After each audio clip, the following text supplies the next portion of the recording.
بسم اللہ الرحمن الرحیم۔ السلام علیکم۔ قدرت کے رنگ بھی عجیب ہیں۔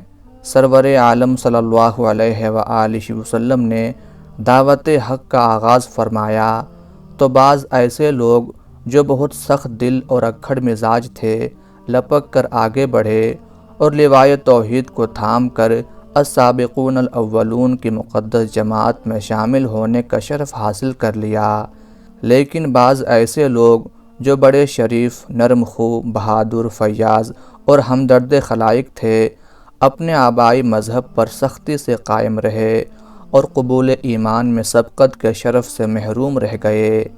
حضرت ابو خالد حکیم بن حزام رضی اللہ تعالی عنہ ایسے ہی لوگوں میں سے تھے۔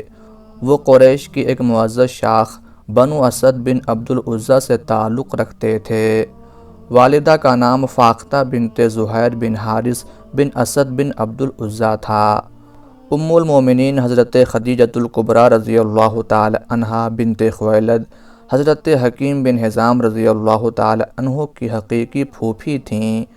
سرور عالم صلی اللہ علیہ وآلہ وسلم کی پھوپھی حضرت صفیہ بنت عبد المطلب رضی اللہ تعالی عنہا حضرت حکیم رضی اللہ تعالی عنہ کی چچی تھیں اور جلیل القدر صحابی حواری رسول حضرت زبیر بن عوام رضی اللہ تعالی عنہ ان کے چچا زاد بھائی تھے۔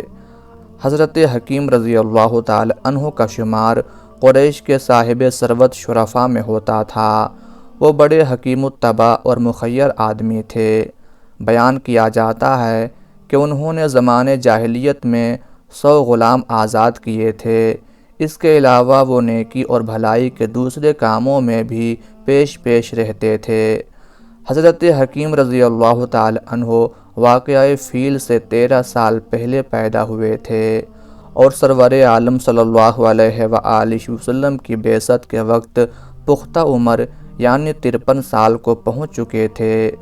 وہ حضور صلی اللہ علیہ وآلہ وسلم کو بہت محبوب رکھتے تھے، لیکن افسوس کہ جب آپ صلی اللہ علیہ وآلہ وسلم نے ان کے سامنے اسلام پیش کیا تو انہوں نے اس کے قبول کرنے میں عذر کیا۔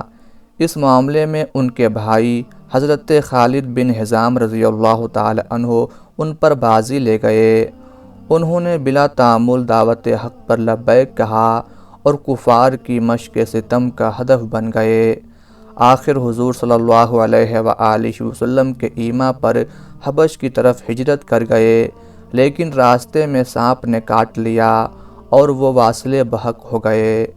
ابن سعد رحمۃ اللہ علیہ اور ابن اسیر رحمۃ اللہ علیہ کا بیان ہے کہ قرآن حکیم کی یہ آیت انہی کے بارے میں نازل ہوئی، اور جو اپنے گھر سے اللہ اور رسول کی طرف ہجرت کے لیے نکلے پھر راستے ہی میں اسے موت آ جائے تو اس کا اجر اللہ کے ذمے واجب ہو گیا۔ حضرت حکیم بن حزام رضی اللہ تعالی عنہ اگرچہ اپنے آبائی مذہب پر قائم رہے، لیکن مشرکین قریش مسلمانوں کو ستانے کے لیے جو حرکتیں کرتے رہتے تھے انہوں نے ان میں کبھی حصہ نہ لیا، بلکہ جب کبھی موقع ملا مظلوم اہل حق سے ہمدردی کا اظہار کیا۔ حضور صلی اللہ علیہ وآلہ وسلم ان کے پھوپھا تھے اور وہ آپ صلی اللہ علیہ وآلہ وسلم کو نہایت عزیز جانتے تھے۔ سن 7 بعد بعثت میں مشرکین قریش نے بنو ہاشم اور بنو مطلب کا مقاطعہ کیا اور ان کو شیب ابی طالب میں محصور کر دیا۔ 3 سال کی یہ زہرہ گداز محصوری تاریخ اسلام کا ایک دردناک باب ہے۔ اس دوران میں حضرت حکیم بن حزام رضی اللہ تعالی عنہ اشرار قریش سے چوری چھپے وقتاً فوقتاً کچھ غلہ شیب ابی طالب کے اندر محصورین کے پاس بھیج دیا کرتے تھے۔ ایک مرتبہ کچھ گیہوں اپنے غلام کے ہاتھ اپنی پھوپھی ام المومنین حضرت خدیجۃ الکبریٰ رضی اللہ تعالی عنہ کے پاس درہ میں بھیجا۔ اتفاق سے اشرار قریش کے سرگرو ابو جہل کو پتہ چل گیا۔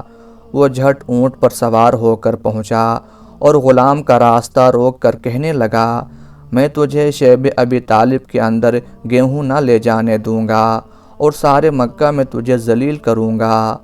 غلام بیچارہ سہم کر وہیں کھڑا رہ گیا۔ اتنے میں مکہ کا ایک نیک دل رئیس ابو البختری بن حشام وہاں آ گیا۔ وہ اگرچہ غیر مسلم تھا لیکن شریر النفس نہیں تھا۔ اس نے ابو جہل سے پوچھا، ابو الحکم کیا معاملہ ہے؟ ابو جہل نے کہا، حکیم بن حزام کا غلام محصورین کے لیے گیہوں لے کر درے کے اندر جانا چاہتا ہے اور میں اسے روک رہا ہوں۔ ابو البختری نے کہا، حکیم بن حزام کی پھوپھی کا کچھ گیہوں اس کے پاس امانتاً رکھا تھا اور انہوں نے منگوایا ہوگا، جانے دو، ہمارا کیا جاتا ہے؟ ابو جہل نے کہا، ایسا ہرگز نہ ہوگا۔ ابو البختری نے کہا، ایک شخص اپنی فاقہ کش پھوپھی کی امانت واپس کرتا ہے، تجھے اس میں کیا تکلیف ہے؟ ابو جہل نے بھی سخت جواب دیا۔ اس پر ابو البختری نے اس کے اونٹ کو بٹھا لیا، پھر ابو جہل کو منڈی سے پکڑ کر نیچے کھینچ لیا اور اس کے سر پر کسی چیز سے ایسی ضرب لگائی کہ وہ لہو لہان ہو گیا۔ ابو البختری نے اب بھی اسے نہ چھوڑا اور خوب ٹھوکریں لگائیں۔ ابو جہل کی یہ درگت بنتے دیکھ کر غلام گیہوں لے کر درے کے اندر چلا گیا۔ اس واقعے کے کچھ عرصہ بعد مشرکین قریش کے کچھ رحم دل لوگوں نے اس ظالمانہ مقاطعہ کو ختم کرنے کی تحریک شروع کی۔ ابو البختری بھی ان میں شامل تھا۔ اس کے نتیجے میں سن 10 بعد بعثت میں اس مقاطعہ کا خاتمہ ہوا اور محصورین اپنے گھروں میں واپس آ گئے۔ سرور عالم صلی اللہ علیہ وآلہ وسلم حکیم بن حزام رضی اللہ تعالی عنہ کو کفر و شرک کی بھول بھلائیوں میں بھٹکتے دیکھ کر آزردہ ہوتے تھے، لیکن وہ اپنی روش پر قائم تھے۔ ایک دفعہ انہوں نے ایک قیمتی حلہ حضور صلی اللہ علیہ وآلہ وسلم کی خدمت میں بطور ہدیہ پیش کیا۔ آپ صلی اللہ علیہ وآلہ وسلم نے اسے لینے سے انکار کر دیا اور فرمایا، میں مشرکین سے ہدیہ نہیں لیتا، اگر آپ چاہیں تو میں قیمت ادا کر کے یہ حلہ لے سکتا ہوں۔ غزوہ بدر 2 ہجری میں مشرکین حضرت حکیم رضی اللہ تعالی عنہ کو بھی اپنے ساتھ لے گئے۔ جب کفار کو شکست ہوئی تو حکیم رضی اللہ تعالی عنہ بھاگ کر بچ گئے۔ ابن اسیر رحمۃ اللہ علیہ کا بیان ہے کہ وہ جب کبھی بہت بڑی قسم کھاتے تھے تو کہتے تھے، قسم اس کی جس نے مجھے بدر کے دن بچایا۔ فتح مکہ کے موقع پر سرور عالم صلی اللہ علیہ وآلہ وسلم 10,000 جانثاروں کے ہمراہ مکہ کے قریب مرو زہران کے مقام تک پہنچے تو آپ نے بعض صحابہ، ایک روایت کے مطابق حضرت عبداللہ بن عباس رضی اللہ تعالی عنہ سے فرمایا، مجھے حکیم بن حزام کا شرک میں مبتلا رہنا سخت ناگوار ہے، میری خواہش ہے کہ وہ مسلمان ہو جائیں۔ آپ نے ان کے ساتھ 3 اور آدمیوں کے نام بھی لیے۔ اللہ تعالیٰ نے اپنے محبوب صلی اللہ علیہ وآلہ وسلم کی یہ خواہش پوری کر دی۔ آپ صلی اللہ علیہ وآلہ وسلم ابھی مرو زہران سے آگے نہیں بڑھے تھے کہ حضرت حکیم رضی اللہ تعالی عنہ کے دل سے کفر و شرک کا زنگ دور ہو گیا۔ وہ سرور عالم صلی اللہ علیہ وآلہ وسلم کی خدمت اقدس میں حاضر ہوئے اور کلمہ شہادت پڑھ کر شرف اسلام سے بہرہ ہو گئے۔ اس وقت ان کی آنکھوں سے سیل اشک رواں تھا، شاید یہ ندامت کے آنسو تھے یا اسلام لانے کی خوشی کے۔ اس موقع پر رحمت عالم صلی اللہ علیہ وآلہ وسلم نے کمال شفقت اور محبت سے ان کا ہاتھ اپنے دست مبارک میں پکڑ لیا۔ قبول اسلام کے وقت ان کی عمر 74 برس کی تھی۔ اگرچہ بوڑھے ہو چکے تھے لیکن غزوہ حنین میں حضور صلی اللہ علیہ وآلہ وسلم کی ہم رکابی کا شرف حاصل کیا۔ آپ صلی اللہ علیہ وآلہ وسلم نے حنین کا مال غنیمت تقسیم فرمایا تو حضرت حکیم رضی اللہ تعالی عنہ کو 100 اونٹ عطا فرمائے۔ کہا جاتا ہے کہ انہوں نے 100 اونٹ اور مانگے، حضور صلی اللہ علیہ وآلہ وسلم نے ان کو 100 اونٹ اور مرحمت فرمائے۔ حضرت حکیم رضی اللہ تعالی عنہ تاخیر سے اسلام لانے پر بہت افسوس کیا کرتے تھے اور کہا کرتے تھے کہ میں بدر، احد، خندق اور دوسرے غزوات میں شرکت کی سعادت سے محروم رہا۔ دوسرے لوگ خوش قسمت تھے کہ مجھ پر بازی لے گئے، کوئی غازی بنا اور کوئی شہادت کے رتبے پر فائز ہوا، لیکن میں پیچھے رہ گیا۔ ایک دفعہ بارگاہ رسالت میں حاضر ہوئے اور عرض کیا، یا رسول اللہ صلی اللہ علیہ وآلہ وسلم، بتائیے جو نیک کام میں زمانے جاہلیت میں کرتا تھا، کیا مجھے ان کا ثواب ملے گا؟ حضور صلی اللہ علیہ وآلہ وسلم نے ارشاد فرمایا، ہاں، مسلمان ہو جانے پر تمہیں تمام اگلی پچھلی نیکیوں کا ثواب ملے گا۔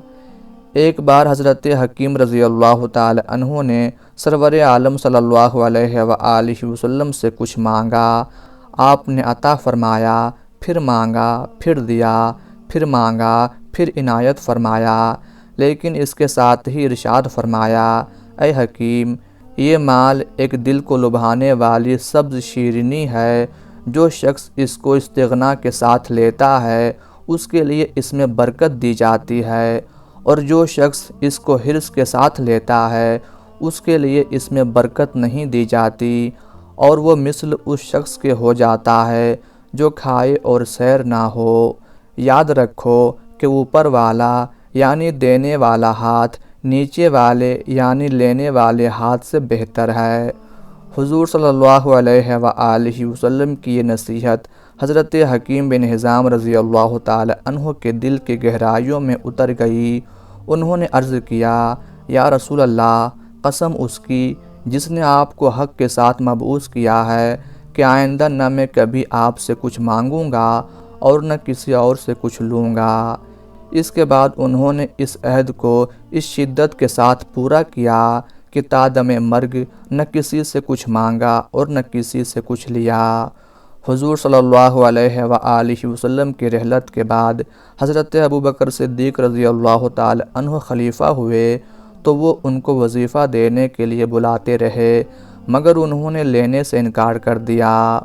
ان کے بعد حضرت عمر فاروق رضی اللہ تعالی عنہ سریر آرائے خلافت ہوئے تو انہوں نے بھی اپنے زمانے خلافت میں بار بار حضرت حکیم رضی اللہ تعالی عنہ کو عطیہ دینا چاہا، لیکن وہ برابر اس کے لینے سے انکار کرتے رہے۔ آخر ایک دن حضرت عمر رضی اللہ تعالی عنہ نے لوگوں سے مخاطب ہو کر فرمایا، مسلمانوں، گواہ رہنا کہ میں حکیم رضی اللہ تعالی عنہ کو ان کا حق یعنی وظیفہ دینے کے لیے بلاتا ہوں، مگر وہ قبول نہیں کرتے۔ حضرت حکیم بن حزام رضی اللہ تعالی عنہ نے زمانے جاہلیت میں 100 غلام آزاد کیے تھے، زمانے اسلام میں بھی انہوں نے 100 غلام آزاد کیے، اور ان کی آزادی نہایت شان و شوکت سے عمل میں آئی۔ علامہ ابن اثیر رحمۃ اللہ علیہ کا بیان ہے کہ حضرت حکیم رضی اللہ تعالی عنہ نے ایک مرتبہ زمانے اسلام میں حج کیا تو ان کے ہمراہ 100 اونٹ تھے، جن پر یمن کے ایک قیمتی کپڑے کی جھولیں پڑی ہوئی تھیں۔ ان سب اونٹوں کو انہوں نے ہدی بنایا یعنی ان کی قربانی کی۔ جب عرفہ میں انہوں نے وقوف کیا تو ان کے ساتھ 100 غلام تھے، جن کی گردنوں میں چاندی کی تختیاں لٹکی ہوئی تھیں اور ان پر یہ الفاظ درج تھے، یہ اللہ کے لیے آزاد کیے گئے ہیں، حکیم بن حزام کی طرف سے۔ ایک روایت میں ہے کہ جس غلام کو حضرت حکیم رضی اللہ تعالی عنہ نے آزاد کیا اس کو ایک ایک اونٹ بھی عطا کیا۔ اس کے علاوہ انہوں نے 1000 بکریوں کی قربانی بھی کی۔ مکہ میں قریش کی دارالمشاورت یعنی دارالندوہ کی عمارت پر حضرت حکیم بن حزام رضی اللہ تعالی عنہ کا قبضہ تھا۔ انہوں نے یہ عمارت حضرت امیر معاویہ رضی اللہ تعالی عنہ کے ہاتھ 1 لاکھ درہم میں بیچ ڈالی۔ ان کے بھتیجے حضرت عبداللہ بن زبیر رضی اللہ تعالی عنہ کو یہ سودا ناگوار گزرا۔ انہوں نے حضرت حکیم رضی اللہ تعالی عنہ سے کہا کہ آپ نے ایک ایسی چیز بیچ ڈالی جو قریش کے لیے باعث عزت تھی۔ حضرت حکیم رضی اللہ تعالی عنہ نے جواب دیا کہ اب پرہیزگاری کے سوا اور کوئی چیز عزت کا باعث نہیں ہے۔ پھر انہوں نے اس کی تمام قیمت خیرات کر دی۔ بعض روایتوں میں ہے کہ حضرت عثمان غنی رضی اللہ تعالی عنہ کی شہادت کے 3 دن بعد جن سرفروشوں نے ان کی میت کو دفن کیا۔ حضرت حکیم بن حزام رضی اللہ تعالی عنہ بھی ان میں شامل تھے۔ حضرت حکیم رضی اللہ تعالی عنہ آخری عمر میں نابینا ہو گئے تھے۔ انہوں نے 120 سال کی عمر پائی، 54 ہجری میں وفات پائی۔ اللہ تعالیٰ کی ان پر ہزارہ رحمتیں نازل ہوں، آمین یا رب العالمین۔